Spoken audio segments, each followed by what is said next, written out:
Hello everyone, जय श्री राम। ये उस दिन की क्लिप है। शुक्रवार को मम्मी से मैं मिलने गई थी। मम्मी ने सबको बुलाया था और हमें नहीं पता था कि आज हम मम्मी से लास्ट टाइम मिल पाएंगे। सबसे बातें की मम्मी ने, सारे भैया भाभी हम सब इकट्ठे हो चुके थे और हमें नहीं पता था कि अगला दिन मम्मी के लिए कैसा होगा। भगवान बस उनकी आत्मा को शांति दे। आज मम्मी को ख़त्म हुए पूरे 8 दिन हो चुके हैं। कल मम्मी का भंडारा था, 13वीं भंडारा, बस जो भी है वो था।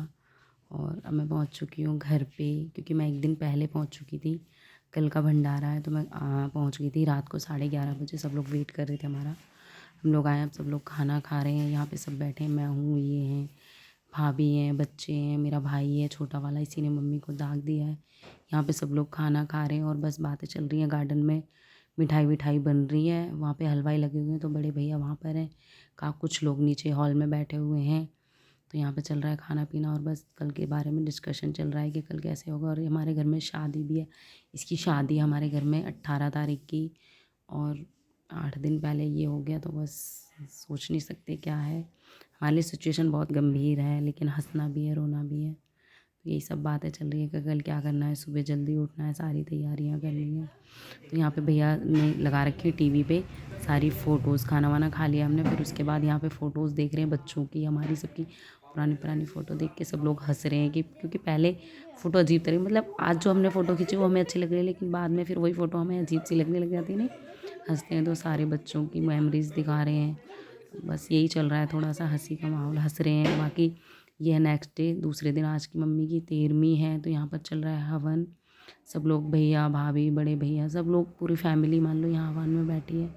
मैं तो नीचे ही नहीं आई थी क्योंकि मेरा मन ही नहीं कर रहा था, बहुत रोना आ रहा था अजीब सा, लेकिन नहीं रो सकती थी क्योंकि बोलते हैं ना, अगर रोते हैं तो फिर जो जाता है उनकी आत्मा को शांति नहीं मिलती। तो इसलिए सब लोगों ने मुझे मना कर दिया था कि रोना मत, मम्मी की आत्मा को शांति मिलने दो, क्योंकि मम्मी बहुत बीमार रहती थी, उनकी तबीयत ठीक नहीं थी।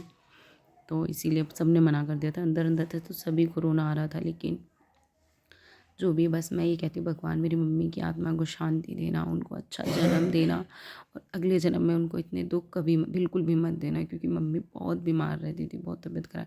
लेकिन मेरे भैया भाभी इतने अच्छे थे ना, इतने अच्छे, मेरी मम्मी की बहुत सेवा की, इतना उनके ऊपर पैसा लगा, ये मान लो पैसों में तौल दिया मेरी मम्मी को, इतनी सेवा। मेरा ये भाई है ना, ये सबसे छोटा वाला है, इसने दाग दिया है मेरे। ये पूरी पूरी रात, पूरे पूरे दिन मम्मी को लेके बैठा रहता था गोदी में, जो मम्मी ने बोला वही सुनना। मान लो पूरी फैमिली ने मेरी मम्मी की बहुत अच्छे से सेवा की है, बहुत कुछ किया है। तो यहाँ पे चल रहा है हवन, सब रिश्तेदार आ चुके हैं। हाँ, हवन हवन वगैरह हो रहा है, बहुएँ बच्चे सब लोग, मेरे 5 भाई हैं, 5 भाभियाँ हैं, सब लोग यहाँ पे इकट्ठे हैं, भतीजे बच्चे। तो एक बार एक साथ फैमिली को देख के भी अच्छा लगता है और खुशी होती है। तो बस मैं तो ऊपर ही थी, मैं तो नीचे आई नहीं थी, बिल्कुल भी मेरा मन नहीं लग रहा था।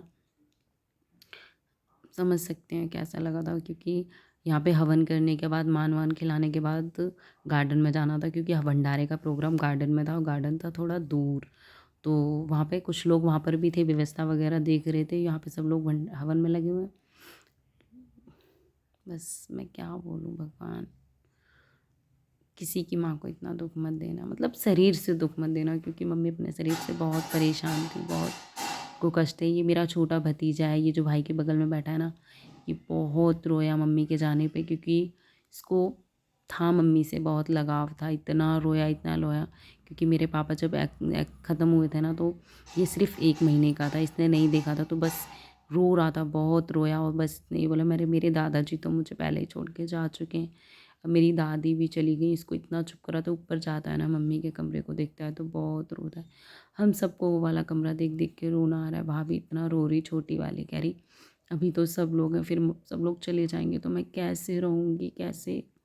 उनको समझाना बड़ा मुश्किल हो रहा है। कह रही मुझे मम्मी की बहुत आएगी, बहुत याद आएगी मम्मी की, क्योंकि जिसके पास मम्मी ज़्यादा रहती है ना, तो उसको लगता है। बहुत रो रही थी भाभी। हमने कहा हाँ ठीक है, देखो हम तो सब चले जाएंगे अपने घर, लेकिन जो वहाँ पे रहेगा ना, उसको बहुत ज़्यादा याद आएगी मम्मी की। बाकी मम्मी की किस्मत इतनी अच्छी है, उनका पूरा भरा परिवार है, बहुत बड़ी फैमिली है मेरे घर में। मेरे भाई हैं 5 बच्चों की, काफ़ी 2 4 5 भतीजों की मेरी शादी हो गई, और 18 तारीख की एक भतीजे की और शादी है। तो इसीलिए हमने ना एक हफ्ते मतलब संडे को मम्मी ख़त्म हुई थी और सोमवार को दाह संस्कार हुआ था, तो 7 दिन की तेरहवीं कर दी थी। यहाँ पे हो रहा है मान को जिमाया जाता है ना, पहला कौर मान को खिलाते हैं। तो यहाँ पे हम सब बैठे हुए हैं, खाना खा रहे हैं। सबसे पहले ये पंडित जी बैठे हैं, ये भी बैठे हैं यहाँ पे, और मेरे जीजा वगैरह, ये मेरी भतीजी हैं, दीदी वगैरह, ये मेरा भाई है छोटा वाला। फिर उसके बाद मान जिमाने के बाद यहाँ पे कन्याओं को बिठा दिया था, क्योंकि मम्मी की बरसी भी करनी थी हाथों हाथ, क्योंकि हमारे घर में शादी है ना, तो फिर बरसी से पहले शादी नहीं हो सकती थी।